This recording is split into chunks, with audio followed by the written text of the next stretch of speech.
Boa noite, amada igreja. Paz do Senhor.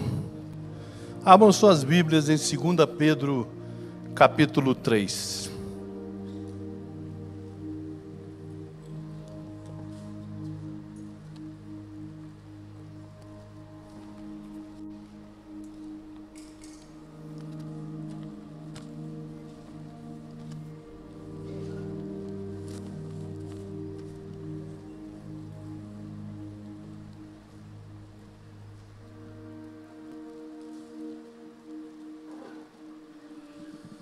A partir do versículo 3, que diz: sabendo primeiro isto, que nos últimos dias virão escarnecedores, andando segundo as suas próprias concupiscências, isso quer dizer paixões mundanas, e dizendo: onde está a promessa da sua vinda? Porque desde que os pais dormiram, todas as coisas permanecem como desde o princípio da criação. Obrigado, Senhor Jesus. Li a Tua palavra. E agora usa-me, Papai, como Te apraz, meu Deus. Fala a Tua igreja, Papai, nesta noite, em nome de Jesus Cristo. Amém. Há 30 anos atrás, eu me converti. E eu ouvia muito falar sobre a volta de Jesus. Isso era pregado sempre. Era uma coisa natural nas igrejas, não só na que eu estava. Mas foi o passando do tempo e isso foi esfriando. Hoje em dia pouco se prega sobre a volta de Jesus. Mas nós sabemos que Ele virá e Ele voltará. Por que houve esse esfriamento? Por que não se prega mais a volta de Jesus? Por que os evangelistas, os pastores, os pregadores não falam mais sobre isso? Há 4 meses atrás, a irmã pregou aqui sobre a vinda de Jesus. Nesses 21 dias da campanha, nós chegamos em Daniel 10, 11 e 12, onde também fala um pouquinho da volta de Jesus. Mas é pouco. Você não ouve mais. A última vez que eu vi, já tem muito tempo. Então eu vejo que a igreja hoje tem muito pouca expectativa sobre a volta de Jesus. E muitos têm até medo da volta de Jesus. A volta do Senhor do Jesus era iminente e ela está próxima. Poucos fiéis desejam a volta de Jesus e querem que Jesus realmente volte. Então, antigamente se falava Cristo está voltando. Hoje em dia não se fala. E diz a Bíblia que Ele vai voltar como ladrão da noite, quando se menos esperar. Ele voltará. E Ele virá num piscar de olhos. Ao soar a trombeta. Então, nós temos que estar preparados o tempo todo, porque Ele vai voltar. Então, esse grito era ouvido. Muitos pregavam sobre a volta de Jesus. Isso criava um temor, e cria um temor no coração daqueles que têm temor por Ele. Mas muitos têm temor, mas não têm o tremor. Tem apenas o temor. Então eu cresci nessa expectativa da volta de Jesus. Isso já tem 30 anos. E Ele vai voltar a qualquer momento. Mas tem uma nova mentalidade, que Jesus não vai voltar. Muitos estão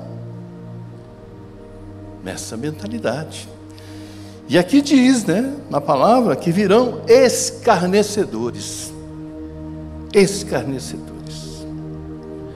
são aqueles que têm paixões mundanas. Jesus vai voltar?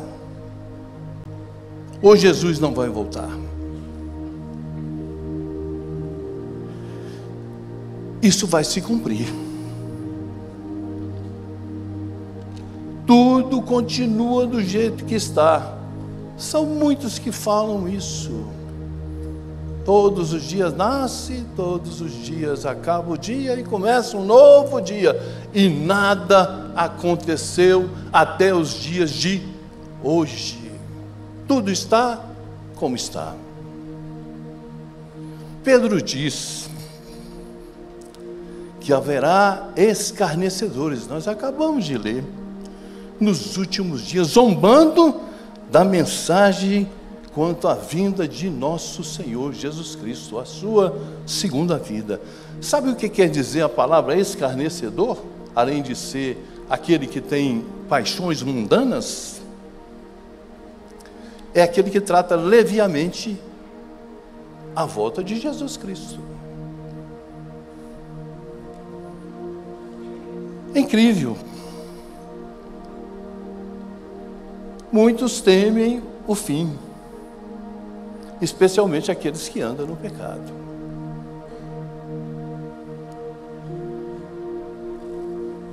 Enfrentar o dia do juízo não vai ser tão fácil assim, não. Você já pensou o dia que Jesus voltar e você vê que Ele está voltando e você está em pecado?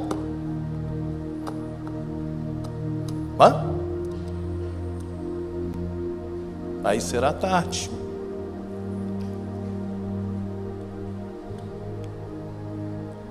Esses escarnecedores, a Bíblia cita eles desde o início, que virão falsos mestres, que virão aqueles que vão desviar o povo de Deus dos caminhos do Senhor. Isso já está acontecendo, não é de hoje. Porque eles andam segundo as suas próprias paixões, concupiscências. O que Pedro está dizendo aqui? Que muito tem os seus pecadinhos secretos. Eu estou falando daqueles que estão aqui. Pecadinhos secretos. Pecados favoritos. E não vai querer nada com a volta de Jesus. Essas pessoas não querem nada com a volta de Jesus. Sabe por quê? Porque é assustador pensar que Jesus Cristo vai voltar e vai te julgar. Ele vai te julgar. É assustador. Qualquer pecador fica amedrontado. Só de pensar que ele vai comparecer no trono de Deus. Então essa mensagem de Pedro aqui, esses 2 primeiros versículos, ele é muito claro.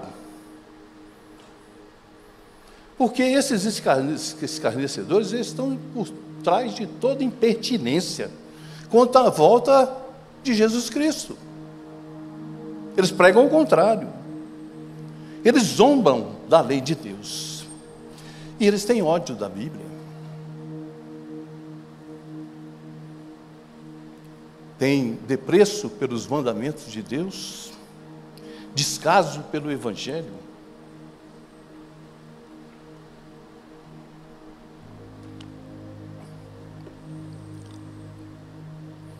E o que é o motivo que pode estar por trás de tudo isso?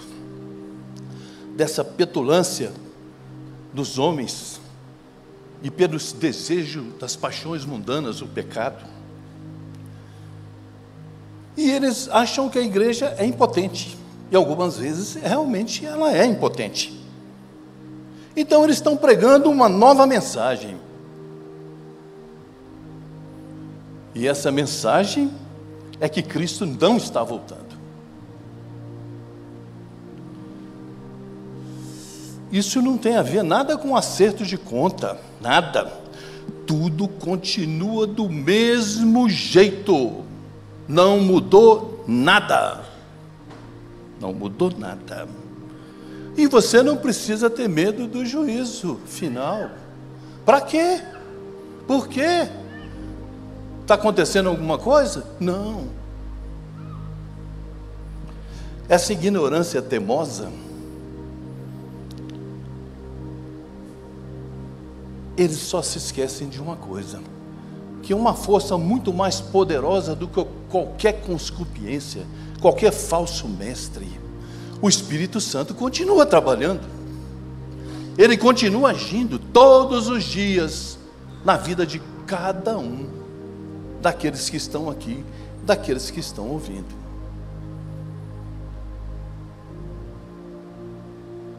O Espírito Santo, ele incomoda, ele cutuca, ele fala, ele está presente na nossa vida, e ele vai continuar incomodando esses escarnecedores, esses que têm as paixões mundanas. Ele é o único que tem poder. Você sabe por que ele tem poder? Porque ele foi deixado aqui na terra como administrador de Jesus Cristo. Quem administra a terra para Jesus Cristo é o Espírito Santo de Deus. E ele continua agindo, ele continua falando, ele continua. Ele foi licenciado por Jesus Cristo para dar justiça aos justos, para dar liberdade aos cativos. Mas você sabe que o Espírito Santo também sabe por que Jesus ainda não voltou. Você sabe por que ele não voltou? O Espírito Santo sabe. Por que ele ainda não voltou? Porque Jesus é longânimo. Ele é paciente com o pecador. Se ele não fosse paciente, eu já estaria no inferno. E quantos de nós não estariam? O Espírito Santo, ele é o administrador de Jesus Cristo. E Jesus Cristo não quer que nenhum pereça, nenhuma alma pereça. Ele quer que todos sejam salvos. Salvos. Por isso, a específica razão é que o Espírito Santo continua fazendo a obra de Jesus Cristo. Isso também aconteceu lá em Pentecoste. No final dos tempos. Vai acontecer de novo. Ele está dizendo a todos nós que o final está chegando. Ele está incomodando, ele está falando. Conserte-se, arrependa-se. Mude a sua direção. Eu fico imaginando o dia que Jesus voltar lá no alto. Você sabe que o hinduísmo tem mais de 3.000 religiões? Vocês não sabem, né? Mas tem mais de 3.000 religiões. Então o hinduísmo, os hindus, os muçulmanos, eles vão ter que engolir, que Jesus vai voltar e vai levar a sua igreja. Ele vai levar. E eles ouvirão essas verdades. Jesus está voltando. Mas eu não vou entrar nessa seara não, mas eu vou dizer para vocês, mas de que eu estou falando? Eu não vou nem entrar na seara aqui da escatologia não, como muitos de vocês gostam. A palavra não é para isso. É um arrebatamento secreto que eu estou falando? Estou falando da volta, do pré, do meio, do pós, tribulacionista? Que Cristo vai voltar no final dos tempos? Ou muitos acreditam que Jesus vai voltar e vai evacuar da terra todos os seus. Aquilo que nós chamamos de arrebatamento. Outros ensinam que Cristo virá na metade do período conhecido como a grande tribulação. Metade de um período conhecido como a grande tribulação duraria 7 anos, marcado por terror, caos, nunca visto pelo homem. Outros creem que Jesus virá ao período final de 7 anos, depois da tribulação. Outros ensinam que Cristo voltará no final do extremo de todas as coisas. E aí você vai encontrar todas as condições para qualquer uma dessas que eu falei aqui. Ah, mas eu sou pós, não, eu sou pré, não, eu sou... Você vai encontrar estudos que dizem que é isso, é isso. Por isso que falar sobre isso é uma aula. E aqui é apenas uma pregação. E uma aula bem extensa, né? Mas todo cristão concorda com uma coisa, né?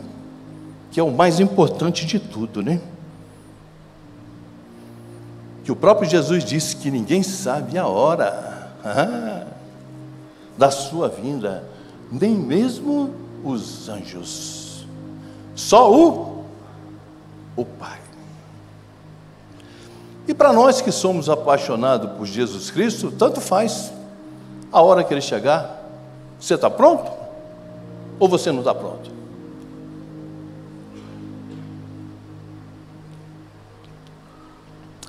Essa é a pergunta que vai lá no seu coração agora. Se Ele voltar hoje, você está pronto? Ou não está pronto? Essa é uma palavra para que a gente pense no que nós estamos fazendo hoje, porque Ele poderá vir a qualquer hora e a qualquer momento. Você é apaixonado por Jesus Cristo? Eu sou. Eu estou pronto? Não sei. Mas eu estou fazendo tudo para ficar pronto. Eu não vou ficar aqui não. Eu não vou ficar aqui não. Eu vou. Meu galardão eu não sei, mas eu vou. Você está pronto? Você é apaixonado por Cristo? Sua volta é um problema para você ou é um privilégio? Qual das duas coisas é para você? Um problema ou um privilégio? Você está pronto?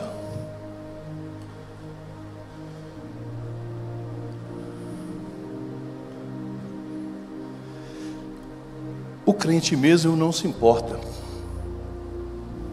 que tenha que ter provações e sofrimento, porque nós que vivemos aqui na terra, nós temos provações e sofrimento. Alguns têm provações e sofrimento um atrás do outro. Ele sai de um e já entra em outro. E nós temos que suportar essas provações, esses sofrimentos. E muitos acreditam que Deus está cuidando dele. Sofrimento e provações. Em meio a tudo, aqui há algo, quando você pensa dessa forma, há algo aqui muito pior do que você pode imaginar. Aqui é uma ideia maligna, que se prega hoje em dia no nosso meio evangélico. Deus cuida de mim, mas eu estou sofrendo. Eu só tenho problema, mas Deus cuida de mim.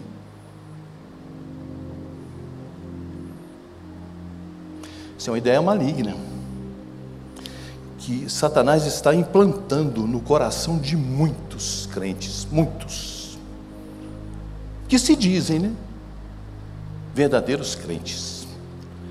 Isso é uma mentira. E ele está cochichando no ouvido dessas pessoas. Cristo não tem previsão de voltar. Abre sua Bíblia em Mateus capítulo 24.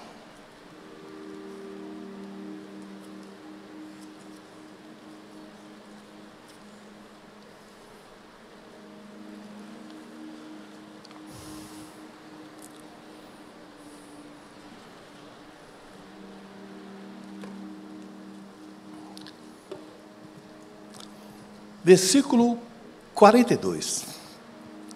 A primeira palavra que esse texto está dizendo, vigiai, vírgula, vigiai.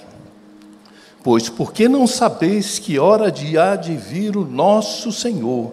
Mas considerai isso, se o pai de família soubesse que a vigília da noite haveria de vir um ladrão, vigiaria e não deixaria roubar a sua casa.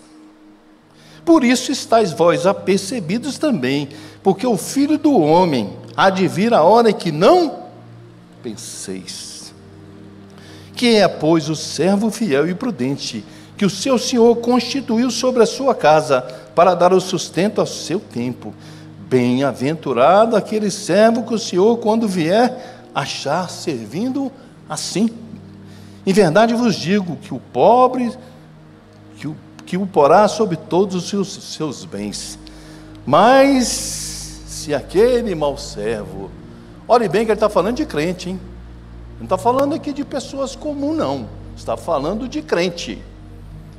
Mas se aquele mau servo disser no seu coração, ó meu Senhor, tarde virá. Quer dizer, não virá. Tarde virá. E começa a espancar os seus conservos, e a comer e a beber com os... Pronto. Precisa falar mais alguma coisa? Não. Nós não precisamos falar mais nada. Aqui está escrito que esse homem era um servo. Nos 50 diz, virá o Senhor daquele servo num dia em que ele não o espera, a hora em que ele não sabe, e separá-lo-á e destinará a sua parte com os hipócritas, e ali haverá pranto e ranger dos dentes. Ele está falando de crentes mesmo. O bom e o mal. Crentes. Servo significa crente. Um fiel e o outro infiel. Mas o que torna esse servo infiel? O que torna esse servo mau? Segundo Jesus, é algo que ele mesmo diz aqui. Aqui no meu, diz, olhe bem,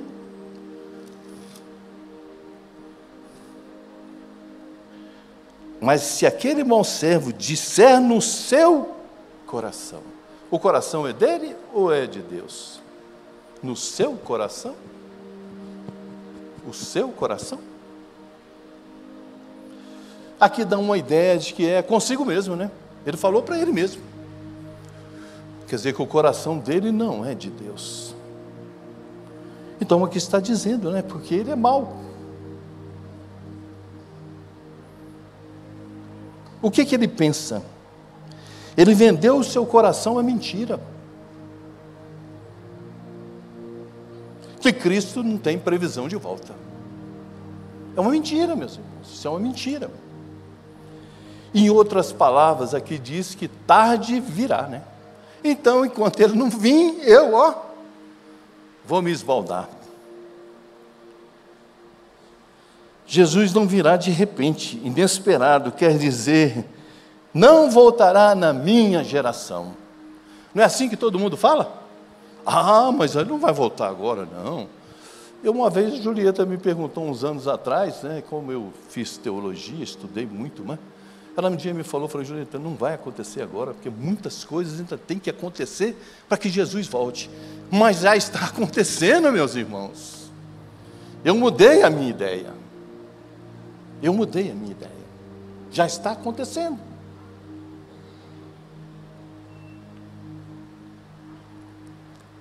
E esse servo mau, quem é esse servo mau? Ele pode ser quem? Pode ser qualquer um dentro da igreja. Pode ser um pastor, pode ser um ministro, pode ser um preletor. A Bíblia só diz que ele é infiel e que ele é mau. E como é que começa o versículo 42?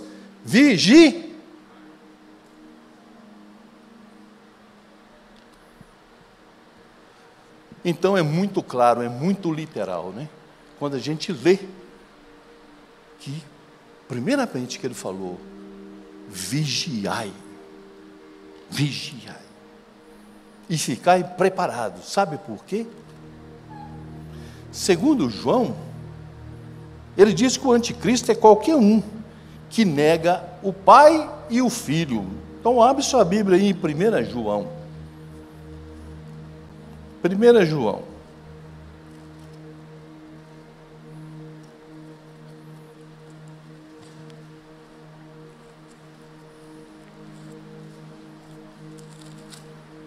É depois de 2 Pedro que nós lemos o texto.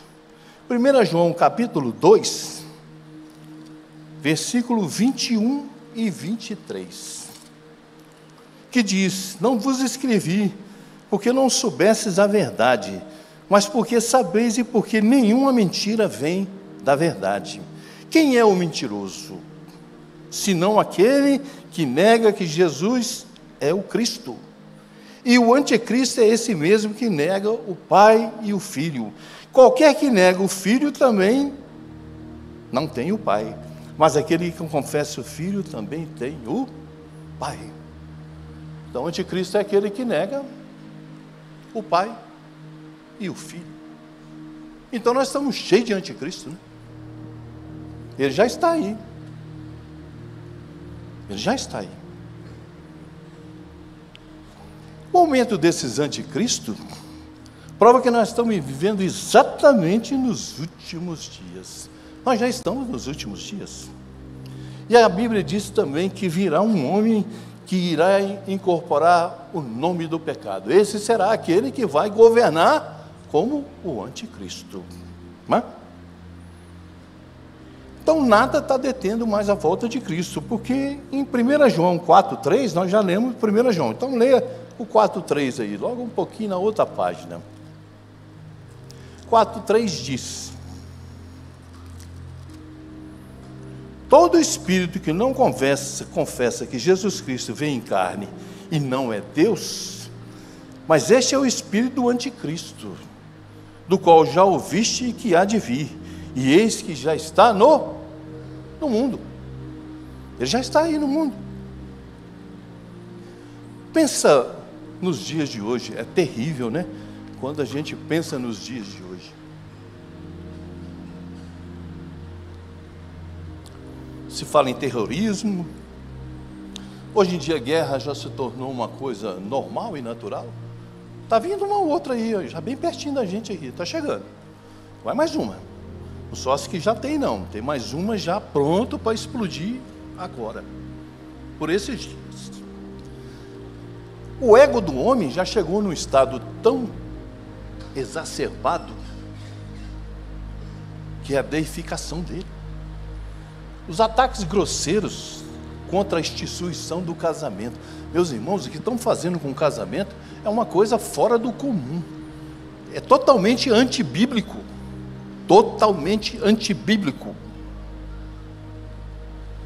Os islâmicos, eles são brutos. Brutos. O homossexualismo, ele está militante. Militante. A internet, ela tem uma vileza tão sutil, como tem na televisão e como tem no seu celular. É uma vileza, é um negócio assim sutil, entendeu? Que as pessoas conseguem saber tudo que é ruim. Está. O meu não está aqui não, o meu está ali, ó. Mas eu também tenho celular. Mas é uma vileza, é uma sutil, é um negócio terrível. Se você começar a pesquisar alguma coisa, daqui a pouco aparece uma propaganda daquele assunto. Eles estão sabendo exatamente aquilo que você quer, aquilo que você está fazendo, aquilo que você está comprando. Sabem tudo, tudo, tudo, tudo, tudo. O assédio das crianças. Vocês querem a coisa mais terrível do que isso? E o pior de todos, os líderes homens do mundo hoje, todos eles são bélicos.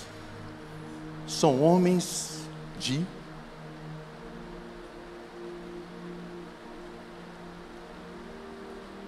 violência. Qualquer um deles que está hoje mandando no mundo são homens bélicos. Então, o que está faltando mais para Cristo voltar? O que falta? Eu li uma reportagem que diz que uma diocese lá nos Estados Unidos, ela perdeu uma ação de milhões de dólares.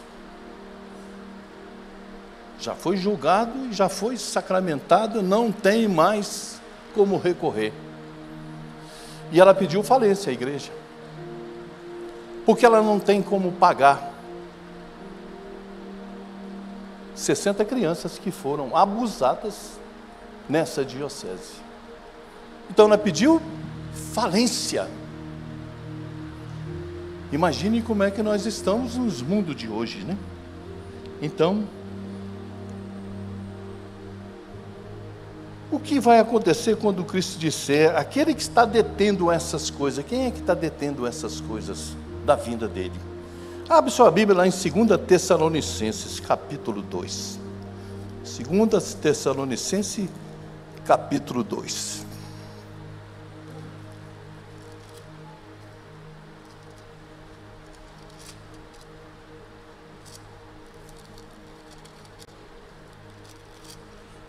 Capítulo 2, versículos 7 e 8. Porque já o mistério da injustiça opera, somente há um que agora resiste até que o meio seja tirado. Então será revelado o iníquo, que o Senhor desfará pela sopro de sua boca e aniquilará pelo esplendor da sua vinda. O iníquo.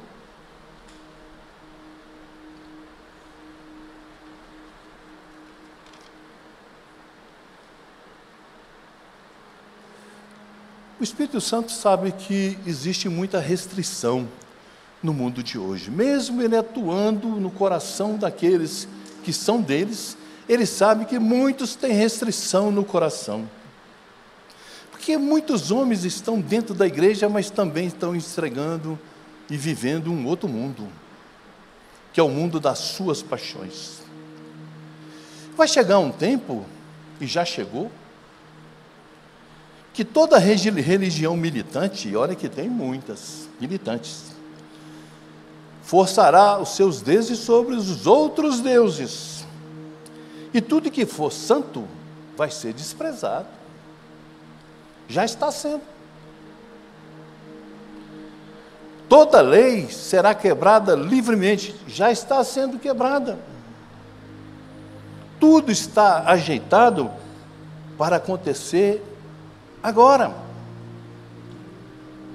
porque a apostasia já cobriu a terra, a apostasia já está em todos os lugares da terra, o ego do homem já subiu o próprio seu trono, não é mais Deus, é o seu trono.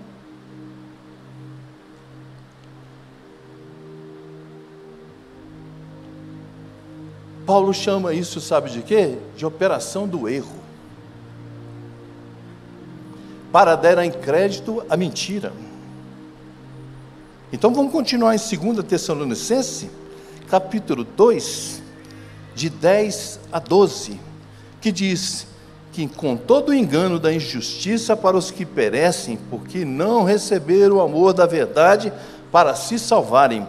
Por isso Deus lhes enviará a operação do erro. Deus enviará a operação do erro, para que creiam na mentira. Quem que vai enviar isso? Será Deus.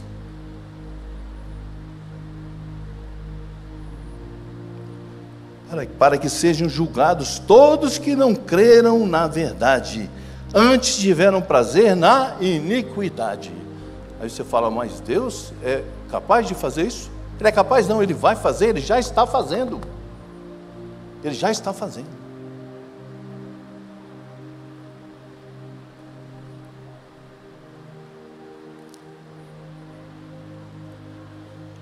E que mentira é essa? Qual é essa mentira? Essa mentira é que nós vamos aceitar todos aqueles que vierem em nome de Jesus. Porque ele disse que os falsos mestres virão pregando o quê? Mentiras.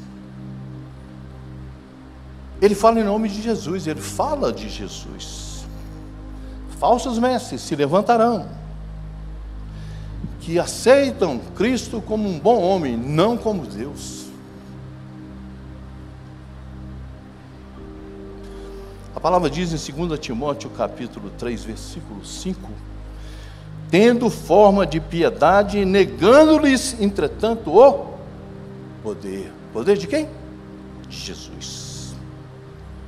Os que vão seguir esses enganadores serão atraídos por outro Jesus Cristo. E aí tem vários agora, né? Tem alguns que são o próprio homem, né? Que ele prega que a igreja dele salva, que a igreja dele liberta. E que se você cooperar, eles também vão cooperar com você. Anticristos, escarnecedores. Haverá um outro evangelho. Já há, né? Porque nós mesmos criamos a igreja liberal, né? Não criamos a igreja liberal? Ela já não existe aí, já? Está aí nos seminários, está aí nas igrejas, pregadores liberais. É um outro evangelho. Não é mais esse aqui que nós temos na nossa mão, não. É outro evangelho. E muitos serão enrolados nessa mentira. Mesmo muitos que estão com o coração em chamas por Jesus Cristo, cairão nessa mentira. Eles não vão resistir a essa mentira. Apocalipse capítulo 22, se você quiser abrir, você abre. Se você não quiser, eu vou ler para você.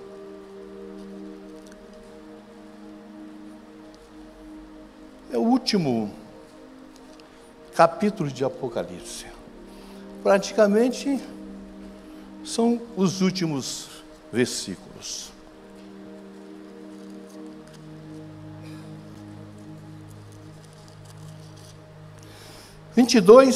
Vamos primeiramente ao 7. Eis que presto venho, bem-aventurado aquele que guarda as palavras da profecia deste livro. Não é outro livro, não, é este livro. E o 12, o que diz o 12? Eis que cedo venho, e meu galardão está comigo, para dar a cada um segundo a sua obra. O galardão está na mão dele.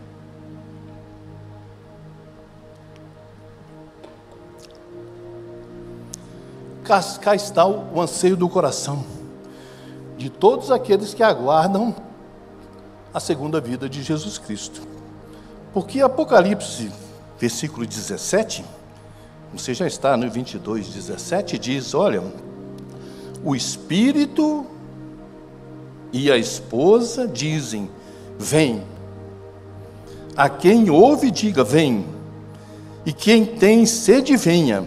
E quem quiser, tome de graça a água da vida. O Espírito Santo também está clamando. Não é só a igreja que está clamando, o Espírito Santo também está clamando. Ele está clamando. Por que o Espírito Santo está clamando que Jesus venha? Porque será as últimas coisas que ele vai fazer. Porque ele é administrador do Senhor Jesus aqui na face da terra. O dia que o Senhor Jesus voltar, o Espírito Santo vai acompanhá-lo, mas já não será mais o administrador de Jesus Cristo aqui na face da terra.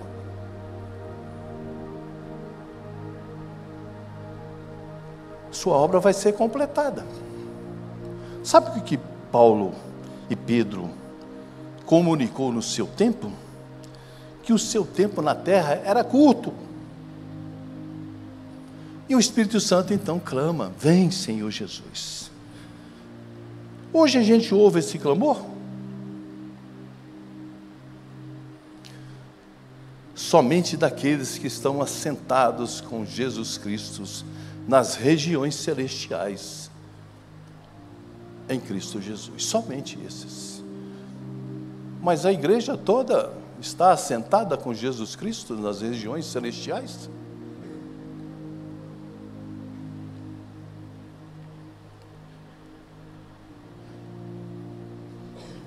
O Espírito Santo está clamando. Qual foi a última vez que você orou para que Jesus Cristo voltasse? Qual foi a última vez? Você lembra? Para um carro novo você lembra. Uma casa você lembra. Uma calça nova você lembra. Um salário maior você lembra. Mas e para Jesus voltar, você lembra?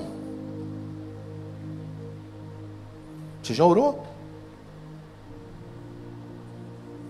Eu também não me lembro a última vez que eu orei para que Jesus Cristo voltasse. A não ser quando Jesus colocou no meu coração essa palavra. Eu também não estava orando para Jesus Cristo voltar. Eu não me lembro de ter feito essa oração. Porque eu sempre achei que eu nunca posso apressar a volta de Jesus Cristo. Agora eu sei que eu posso. Mas eu não sabia antes. E eu sempre permiti que o Espírito Santo fizesse isso por mim, como ele diz aqui, né? Volta, Senhor, volta. Mas Pedro nos dá uma prova dessa incrível verdade, que ele escreve em 2 Pedro, vamos lá de novo, 2 Pedro 3:12.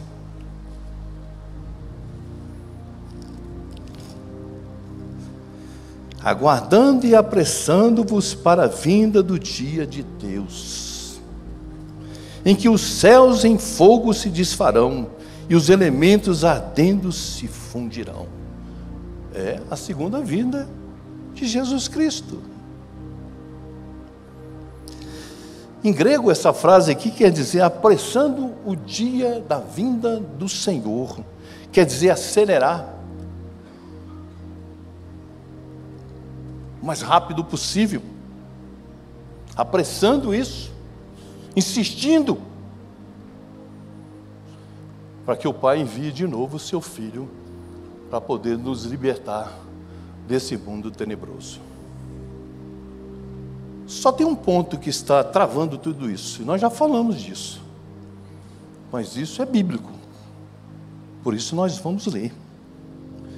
Essa questão ainda não foi resolvida da volta de Jesus Cristo, está escrito lá em 2 Pedro 3:9. Então vamos voltar de novo onde nós começamos. 2 Pedro 3:9, que diz: o Senhor não retarda a sua promessa, ainda que alguns a têm por tardia, mas é longânimo para conosco, não querendo que alguns se percam, senão que todos venham a se arrepender. Nosso Deus é longânimo, Ele não quer que ninguém fique, Ele quer que todos se salvem, que todos vão morar com Ele lá no céu. Essa paciência de Jesus conosco. A hora da sua volta virá.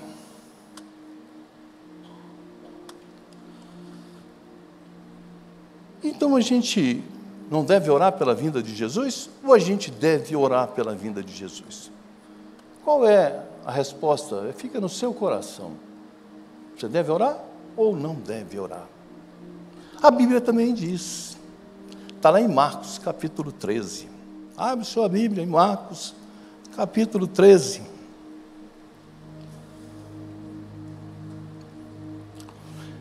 Versículo 19 e 20.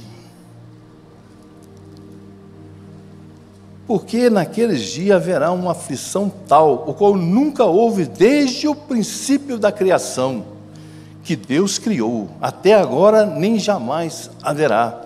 Se o Senhor não abreviasse aquele dia, nenhuma carne se salvaria, por causa dos eleitos que escolheu, abreviou aqueles dias.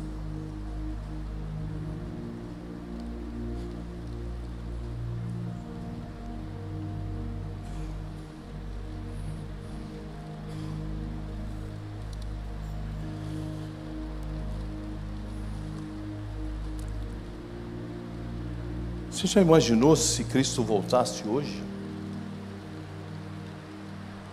Quantos de nós ficaríamos? Quantos da nossa casa ficariam? Quantos estão perdidos? Imagine se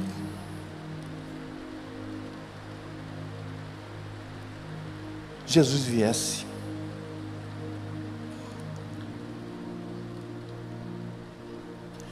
Qual seria o seu clamor?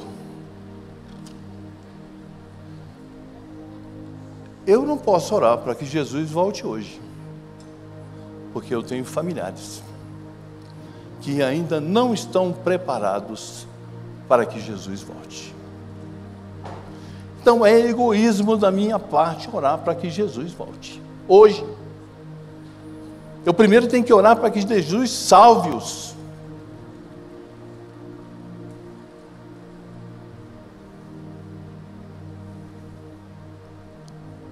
É hipocrisia se orar, se eu não interceder por aqueles que eu sei que não estão preparados.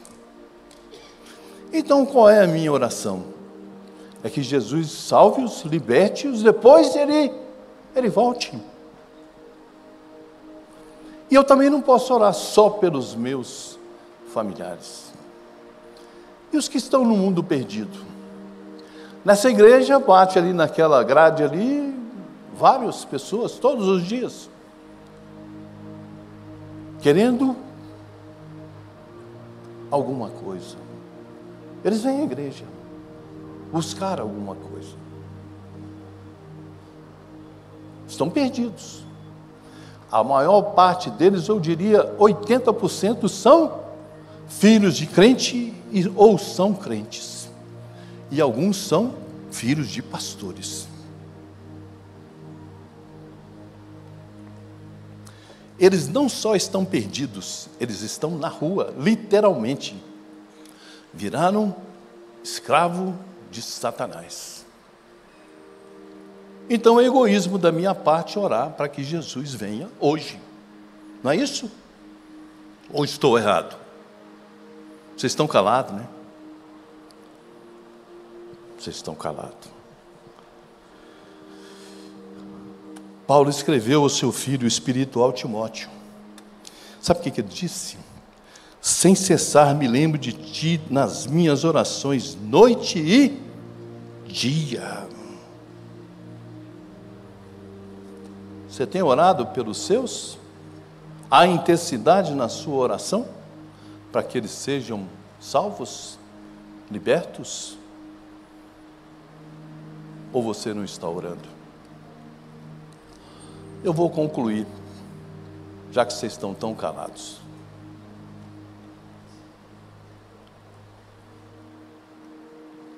A gente pode colocar todas as doutrinas da volta de Cristo de lado, porque nós queremos mesmo estar face a face com Ele, não é verdade? Todos nós. Contemplá-lo, né? Como diz em 1 Coríntios capítulo 13, versículo 12. A volta de Jesus Cristo não deve perturbar o crente, deve entusiasmar o crente.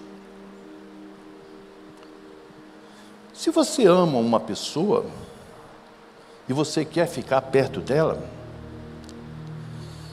você já imaginou Jesus chamando o seu nome? Você já escutou Jesus chamando o seu nome? Eu já escutei. Jesus chamando o meu nome. Eu estou aqui por isso. Que eu estava num lugar inadequado, no horário inadequado, com a mente inadequada, e algo falou: aqui não é o seu lugar, vá embora. Mas eu ainda não fui, eu ainda insisti. Mas a voz falou de novo. E a partir desse dia, eu comecei a entender que existia alguma coisa que estava por trás de mim, que era a piração, né? Eu estava ficando maluco, estava ficando doido, eu estava ouvindo vozes. Mas era o Espírito Santo me incomodando pelos meus erros. Porque existia alguém que se importava comigo, ou existia alguém que se importavam comigo. Eu pergunto para vocês, vocês estão orando pelos seus familiares? Por aqueles que você sabe que não tem salvação, mas para Jesus tem. Para Jesus tem salvação.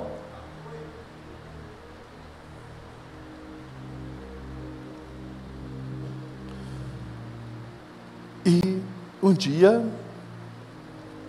ele falou audivelmente o meu nome. E a partir daí, eu o sirvo. Então imagine você sendo chamado por Jesus Cristo.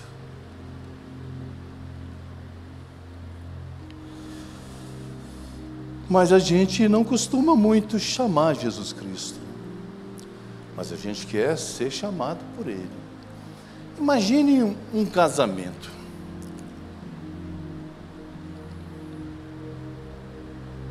O marido casou, usufruiu a lua de mel, mas ele arrumou uma obrigação que poderia ser o exército, poderia ser uma missão, poderia ser uma transferência. E ele simplesmente foi embora e deixou para sua esposa o endereço e a cidade onde ele iria agora morar.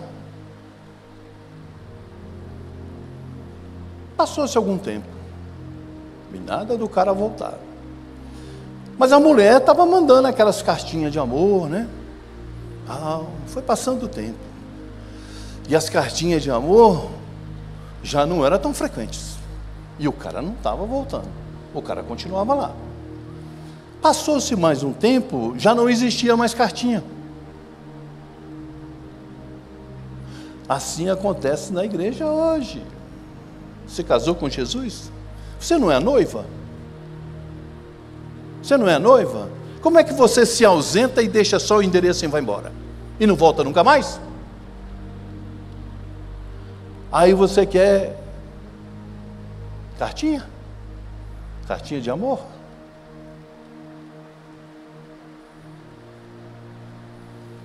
Essa é a situação da igreja hoje. Muitos começam, caminham e desistem.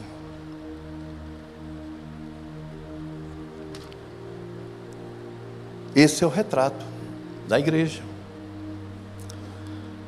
Nós temos saudades, nós amamos, mas a gente ora por essa pessoa? A gente se expressa que nós queremos que ela volte rapidamente, que nós sentimos saudade, que nós queremos a presença dela para sempre? Como pode acontecer se eu não digo: Senhor, não dá mais para mim, volte, esteja aqui comigo, eu não quero ficar longe de ti. Então, Jesus está dizendo: certamente eu venho sem demora. Vamos voltar lá para o Apocalipse e vamos encerrar a nossa conclusão.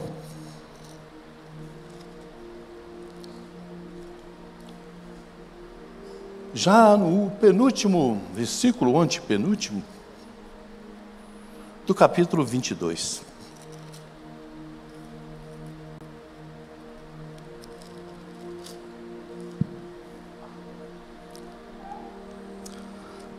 Versículo 20.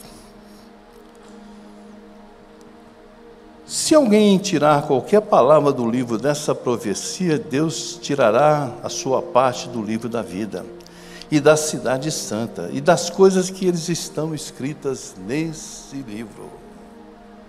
Então, Se vocês lerem outra Bíblia que não seja essa, você sabe para onde será o seu nome, né? Onde é que ele vai? Essa é a única Bíblia verdadeira, essa que está na sua mão.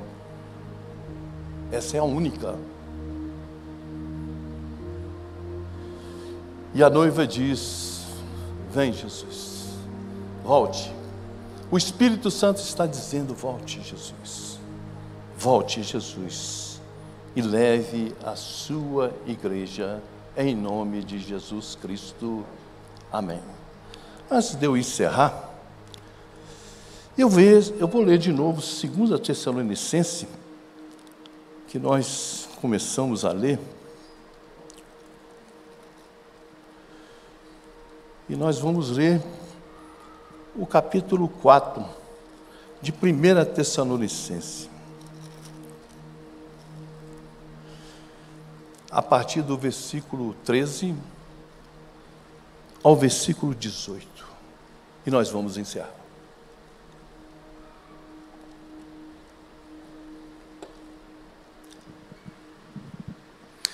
Está escrito aqui no meu título: a vinda do Senhor Jesus e a ressurreição. Versículo 13. Não quero, porém, irmãos, que sejais ignorantes acerca dos que já dormem, para que não vos entristeçais como os demais que não têm esperança. Porque se cremos que Jesus morreu e ressuscitou, assim também aos que Jesus dormem, Deus os tornará a trazer com Ele. Dize-nos, pois, isto pela palavra do Senhor que nos é: os que ficarmos vivos para a vinda do Senhor, não precederemos que dormem, porque o mesmo Senhor descerá do céu com alarido, com voz de arcanjo, com trombeta de Deus, e os que morrerem em Cristo ressuscitarão primeiro. Depois nós que ficarmos vivos seremos arrebatados, juntamente com eles nas nuvens, a encontrar com o Senhor nos ares, e assim estaremos sempre com o Senhor. Portanto, consolai vós uns aos outros com essas palavras. A vinda de Jesus não é algo triste não, meus irmãos. É algo para nós termos no coração. É agradável. Quando fala da vinda de Jesus, quando fala de escatologia, o povo não dá um pio. O povo tem medo. Nós crentes temos que ser agradáveis à vinda de Jesus Cristo. Você não está preparado? Você não está pronto? Ele virá. E aqui que nós lemos aqui, ó, ele já está aí, ó, o anticristo. E não é só um não, são muitos. Todos os relatos que fizemos na Bíblia estão nos dizendo que o fim está próximo. Se não estamos prontos, abra o seu coração e coloque Jesus Cristo dentro dele. E pare de ter paixões mundanas ou segredinhos no seu coração. E mude a sua estrutura com relação a você e a Jesus Cristo. Amém? Feche seus olhos. Muito obrigado, Senhor Jesus, por essa palavra, papai. Sei que veio do seu coração. Sei também que não era isso que eu ia pregar. Era outra pregação. Mas o Senhor me incomodou. E me deu essa palavra que eu trouxesse hoje aqui, nesse momento na igreja. O Senhor sabe o propósito dessa palavra. Eu entrego o seu povo agora nas suas mãos. Todos aqueles que ouviram, todos aqueles que estão aqui, aqueles que estão em casa, pela internet, e todos aqueles que ouvirão depois. para que Tu venha, Senhor, trazer no coração de cada um o conserto, se há algum erro. E eu peço a Ti, no nome do Seu Filho Jesus, que nos salve a todos, liberte a todos e nos leve junto com Você no dia que Você vier nos ares. Ele nos leve junto, em nome de Jesus Cristo. Amém. Eu sei.